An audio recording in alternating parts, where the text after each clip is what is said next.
We want to enter into large decisions in an energy of love, and love is the opposite emotion of fear.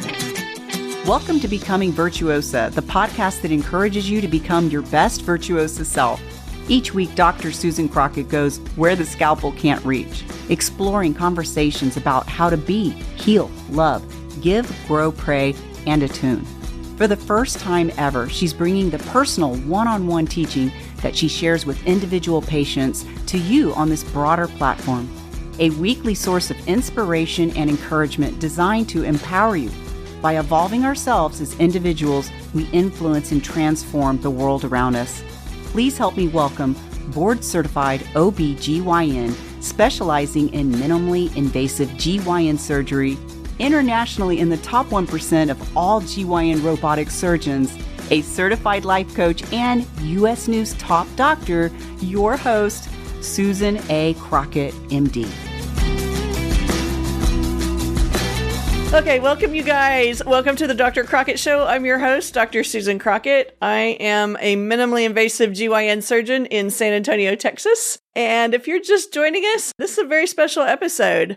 I've got some really cool things to announce for you guys today. Some really fun things for us to talk about. And the first thing I wanted to do is talk with you a little bit about the Dr. Crockett Show and our logo in particular. If you've been with me for any length of time, you probably remember that these seeds, these little 7 seeds here, these colors represent topics in our teaching. And today we are finally announcing the publishing of our book called The 7 Seeds of the Soul. Ta-da! Isn't it pretty book cover? This is the cover art for The 7 Seeds of the Soul. It's a book that we're going to be releasing later this year in 2024. And today I'm going to give you a little bit of an intro to the 7 seeds. What you can see on the cover logo are 6 seeds, which are the 6 foundational seeds. And then the 7th one is kind of the secret sauce in the middle that's not even pictured on the logo.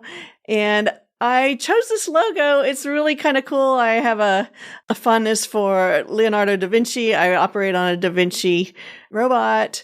I have a lot of admiration for him as an artist and Renaissance man and all of that. And I took this logo design after one of his drawings, which was actually kind of a fertility symbol and a seed symbol. So that's where this comes from. And I also kind of thought it looked like a little embryo, which, goes back to my OB-GYN training. So that's how the logo came to be. And so I wanted to spend just a little bit of time today and tell y'all a little bit about how this book came to be, what the 7 seeds are, and give you a brief intro to them. And then we're going to be doing a series the rest of the year, delving a little bit deeper, going a little bit deeper on each of the seeds in separate videos. So stay tuned and watch those. So to start off with, the 7 seeds are, starting from left to right, be, heal, love, give, grow, pray, and attune. So one of the things you should probably know about why this book came to be is I have a heart for bringing the conversations that I have with my patients in the office to you guys in a broader platform. And there's so much that goes into wellness and taking care of people that has nothing to do with the surgery that I do every day. I love doing the surgery. It's a ton of fun, but most of what I have conversations about in the office, if it's not directly about surgery, it's about these 7 seeds. And I found myself talking about them so much that I thought I would put my thoughts together into a book. And one of the things you need to know about this is that all of these are for the purpose of helping you become the best version of yourselves. We are constantly transforming and evolving as human beings, some of us faster than others, and some of us need more than others. I'm laughing at myself for that because I've been on a very, very ramped up high-speed personal transformation journey for the past 10 years. I'm coming up on the 10th year anniversary of my practice, Virtuosa GYN, which was the first minimally invasive GYN practice in South and Central Texas. I founded that on May 1st in 2014, and we're coming up on that in 2024. So one of the things you need to know about that practice name, the Virtuosa GYN, that's Virtuosa. We're going to put that down here with a little definition line, Virtuosa. It's the feminized version of the word virtuoso. And a virtuoso is a master musician. I was a musician before I was a physician. I played oboe, fun trivial question, and played keyboard pianos from the time I was 4 years old. So a lot of times I think about surgery and the mastery of surgery in very parallel lines as learning an instrument or becoming a master at an instrument, or sports. A lot of you watch sports figures, and I think there's a level of education and learning and skill and coordination over time and repetition that brings out the best in athletes too. So I think all three of those types of things that we do are similar: music, sports, and surgery. So when I started to name my practice, I called it Virtuosa, GYN, because I feminized the virtuoso. And it's not that I thought I was the be-all, end-all, greatest ever. It was that I was striving to be. And that's the important part, is that we continue to want to better ourselves and move forward and become better versions of ourselves, our virtuosa selves. So that's at the very, very core of what these 7 seeds are and what we are teaching and learning about together here on the Dr. Crockett Show. B. Okay, the first seed is B. That seems kind of easy. Be, heal, love, give, grow, pray, and attune. What does B really mean? It really means self-care, self-love. And we put this as the very first seed because I went for too many decades of my life without adequately taking care of myself and showing myself the self-care and self-love that I was giving to everybody around me. My patients, my husband, my kids, my dog, my friends. I was always last, and I wasn't even that kind to myself. I would find myself in my head talking to myself in a way that I would never accept my friends being spoken to in such rude terms. And it took me a long time. It took me learning to become a life coach and looking at my thoughts to start really questioning about how I wanted to be in a very basic way. How do I want to show up every day for myself? How do I want to show up for my patients? How do I want to show up for you as my friends on the show? So I started working on journaling and working on keeping track, and I love keeping metrics. I was initially interested in being less heavy. I wanted to lose weight, and went on a journey to learn how to eat whole food, plant-based, mostly. I say I'm mostly vegan, and I don't use the term vegan so much as whole food, plant-based because, Oreos and Cheetos are mostly vegan too, and they're just a bunch of refined crap that nobody needs. So no offense, Cheerios and Oreos. I know you're very, very good, but they aren't good for us. So I went on this journey to change how I was eating because I wanted to be different physically. And I realized that how I was thinking I was on the inside and how I wanted to be was not in alignment, was not in attunement. And we're going to talk more about that with what I look like on the outside. And I remember telling my weight loss coach, I said, I'm out of alignment. I know that how I think and how I am is not what's showing up on the outside. And he said, no, what's showing up on your outside is exactly who you are on the inside. It's always that way. You just need to learn how to change your thinking and your thoughts and what's going on the inside, and your outside will follow. That was a really challenging thought to me. And so I started pushing on that and testing on it, and then figuring out more about how I wanted to be. Do I want to be somebody who exercises? Do I want to be somebody who lives to be 120? Do I want to be somebody who is a wonderful mother and a wonderful wife? Do I want to be somebody who does a skincare regimen in the mornings? I was really great about brushing my teeth, taking care of my skin and makeup and all of that. I wasn't always the best at it. Kind of got left out by the wayside a lot of times, especially during COVID. Like a lot of you, I would just wear my scrubs like pajamas and didn't do my makeup. And I looked at myself in the mirror one day and I said, how do I want to be? How do I want to show up? What are the routines that I want to do to take care of myself? How much money do I want to make? How much freedom do I want from my time? How much am I willing to trade my time and my money for the things that I want in life? How did I want to show up for myself as far as vacation and fun? How did I want to show up as far as planning my business and retirement or not? I actually don't believe in the word retirement. I love what I do and can't imagine retiring to do something different. So All of you are going to have your own ways of being, but basically the B seed is your self-care. And what I'd like you to do, what I'm going to challenge you to do right now, is if you don't have a journal, at least pull out a piece of paper and write down kind of a list of your routines. How do you want to be? How do you want to show up in the world? And then start thinking about what it takes to help your brain transform into that person who is, so that your outside matches your inside also. And I'm not just talking about your body and your physical sides. Of course, when I talk about your outside, I'm talking about your environment. You get to create your environment and how you live and how you move in this world. And you each have an individual special gift that only you can do. And this is my challenge to you, is to figure that out. Heal. Okay, the second seed is the Pepto-Bismol pink color. It is heal. So we talked about the first seed being be. How do you want to be for yourself? How do you want to show up? What does your self-care, self-love look like? We build off of that foundation into the next seed. And the next seed, heal, is fix the things that are broken. And that may be physically you need a surgeon like me to fix something, take your fibroids out, or your endometriosis, or do a hysterectomy or bladder lift, or whatever you want surgery for or need surgery for that's broken. That's what I do for a living.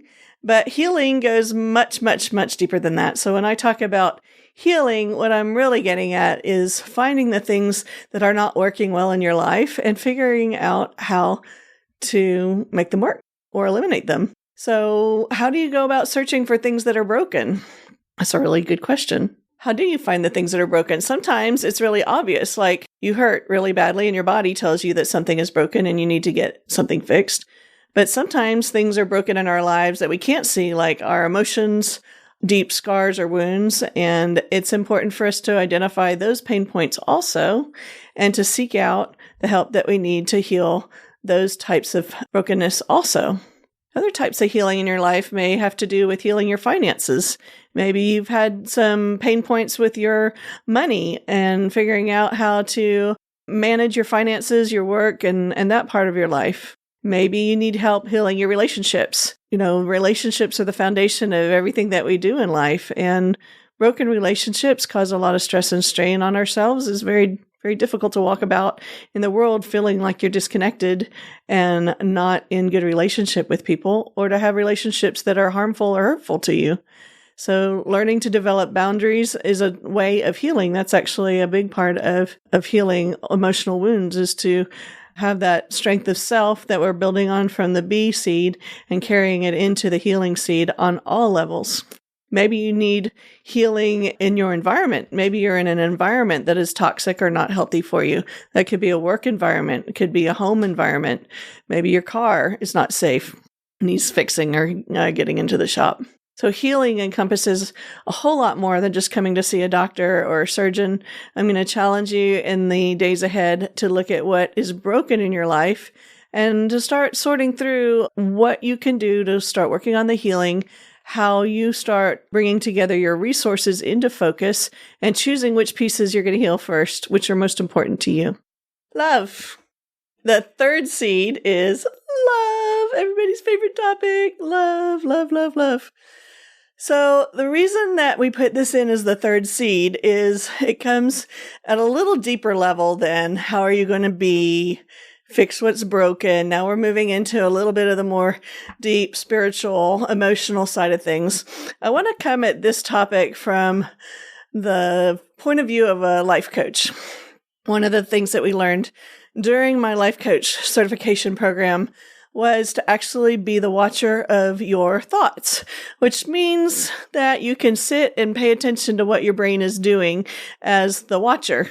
And one of the things that we teach is to become aware of your emotions, which are vibrational states of energy within your body. You can feel anxiety. You can feel fear. You can feel sadness within your nerves and your body. You can feel joy. You can feel love. And one of the things that we explore during life coaching is becoming more aware of your vibrational energy in your body at any given point, your energy, and about having the ability to choose what vibrational energy you want to be in. Why is this something that comes into play in my office? Well, as you can imagine, a lot of times when people come to see me, they are meeting me for the first time and we're talking about surgery. And there's a lot of fear. There's a lot of fear-based energy, and they come in actually able to feel that fear in various parts of the body. Maybe they feel it like their hair standing on end, or a pit in their stomach, or nausea, or a headache, or anxiety. And one of the things that I talk with them about is making a decision for surgery out of love rather than fear. We want to enter into large decisions in an energy of love, and love is the opposite emotion of fear. So a lot of people think the opposite of love is hate, but it's not, it's fear. So when we talk about love in our office, we're talking about it in a medical setting of moving forward with what it means to have the best intention for ourselves and our patients and the care, and to move forward in a love relationship with each other, making a decision from that higher level of thinking, a higher level of feeling and vibration than the lower level of fear. Give. So the fourth seed of the 7 seeds after be, heal, and love, the fourth seed is give. So we made it green, the color of money, because a lot of times when we think about giving our money, whether it's to charity or to somebody who's a worker as a tip at a restaurant, or giving money as a tithe to the church or to the tax man. A lot of times we associate giving with money, but give actually has a lot more to do beyond just money. Give is giving of ourselves, giving of our time, giving of our kind thoughts and words, giving as a state of being as a person. That kind of goes back to the be a little bit, but what we're doing with each of these seeds is building upon the last one. So if we take the seed of love and we move forward into giving, now we're taking action and actually interacting between people with the idea of love. And in giving of ourselves and having that vulnerability to connect with one another, we are able to lift each other up and help each other transform to make the world a better place. So when you think about give, to give, it's not just about the giving tree. Remember that book by Shel Silverstein, old childhood book? It's about giving as a way of being, loving, and living life. Grow. So the 5th seed is grow. What does that mean? So we have be, heal, love, give, and grow. Now grow.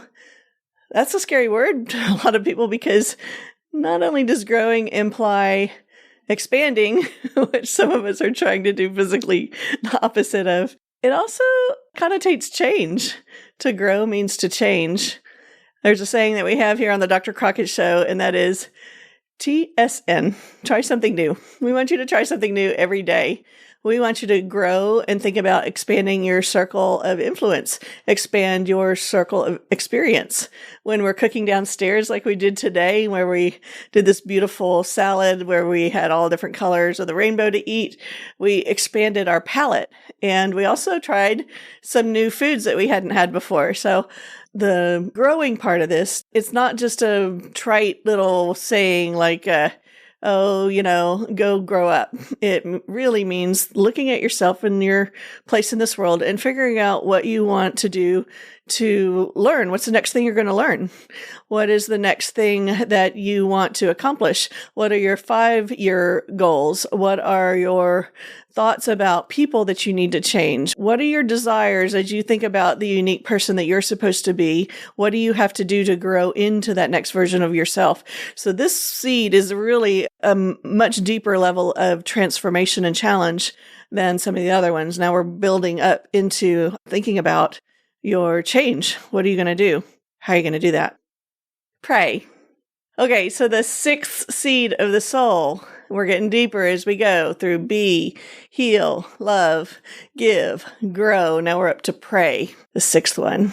Prayer, that's a really challenging thing to take on a format like this, don't you think? Because we talk with people all over the world, from all different cultures, from all different religions, all different nationalities, and we love and appreciate each and every one of you. So when I talk about praying, I'm not going to speak specifically about my particular religion or my way of doing it. What I want you to think about is, how do you go inside into your meditative state, regardless of your spiritual religion? How do you sit in yourself and understand your place in this broader world? Some of you may consider that in the context of the universe. So I'm a scientist, I'm a surgeon. I have a lot of friends who are agnostic, and they think about this type of spiritual process in terms of interacting very literally with the physical energies of the planets and the earth. I've got friends who are into astrology, and they think of it on kind of a woo-woo level, which is fascinating. I think that's very interesting.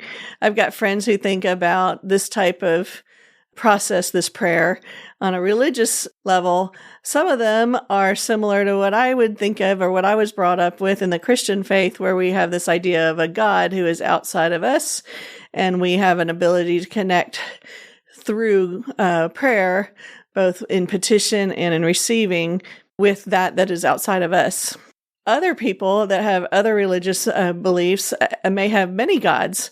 You may have no God at all and just recognize that you are yourself and you are sitting as yourself in a broader picture of the universe and life. Whatever your spiritual take may be, this section is about taking the time to connect with that part of yourself. We recommend that you do meditation or prayer at least 15 minutes a day. This helps center you and ground you and gives you a basis for moving forward into your day. We're going to talk a little bit more on this on the chapter of prayer, and we're going to get into some of the medical benefits and actual science behind how prayer changes us. Attune. All right there, the seventh seed of the soul. I know you've all been waiting on with bated breath for the seventh seed. So we've gone through be, heal, love, give, grow, pray. And the seventh seed, of course, is attune. Why do I say of course? Well, interesting thing is the first 6 seeds you can all do within yourself, but attunement is specifically about relationship. It's relational. It's about how you relate to the world around you. So attunement, some people call it alignment. Alignment is coming into similar vibration or similar thought process or similar being with another entity. So the reason I like attunement rather than alignment is, well, I'm a musician. We talked about this already. And there's this thing in music. I was an oboe player. The oboe happens to be the instrument to which the rest of the orchestra tunes. And so the oboe plays the A note, and the rest of the orchestra tunes to that. And what they're doing is they're listening for vibrational waves. You can hear it kind of a wah, wah, wah, wah, wah, wah, wah, wah, wah, wah, wah, wah, wah, when you're trying to attune to another instrument. The closer you are to attunement, the closer those waveforms come together, and the longer that slower the wah, wah, wah thing becomes. So if you're really wildly out of tune, in fact, if you listen to somebody sing or listen to an out of tune band, what you'll hear is a whole lot of really raucous stuff. That's because everything's going wah, wah, wah, wah, wah, wah, wah, wah, wah, wah, because it's not attuned. Well, we can be like that in our personal lives too. So when we think about attunement, I mentioned earlier when I was talking about, which one was I talking about? Growth or healing? Where I was talking about my weight, what my body was looking like on the outside. I was sure it wasn't matching what was on the inside. I was out of attunement or out of alignment. And what actually was going on was I was out of tune between what I wanted and what I was doing. And this is just an age-old frustration of people throughout the years. I want to be one way, and I find myself doing the other thing that's out of attunement. So we work on bringing those things closer together, bringing together what we do to match what we want. And that is a key part of becoming a virtuosa. Becoming your best virtuosa self is learning to attune to what you want and not just giving in to the whims of your mind for doing your bad habits. Mine too. I'm not looking at you, looking at me. So the other part of attunement is attuning with the world around us and specifically in relationship to other people. So when we think about attuning to a spouse or a partner or a child, what we're doing is we're recognizing what's happening in them, and we're choosing to match that or to be in attunement with them. And we can influence them in that way too. We can also choose to be a little bit different and draw them closer into attunement with us. We're going to talk a lot more about attunement in the last chapter of the 7 Seeds of the Soul book. And in fact, we're going to talk about all the 7 seeds: be, heal, love, give, grow, pray, and attune and move closer to becoming our virtuoso selves. Thank you for joining me on this transformational journey, and I look forward to seeing you in the next episode next Tuesday. Please remember to like, subscribe, and share with others. I'd really appreciate it. That's how we grow, and that's how the show is able to continue moving on. And I think my co-host wants to say goodbye. Do you? You want to come up here? Yeah, Ollie. Bye, y'all. See you next week. Thanks for listening to this episode of Becoming Virtuosa. To learn more, come visit us at drcrockett.com. That's drcrockett with 2 T's.com. Or find us on YouTube for The Dr. Crockett Show. If you found this episode helpful or think it might help someone else, please like, subscribe, and share. This is how we grow together. Thanks, and I'll see you next week. Love always, Sue.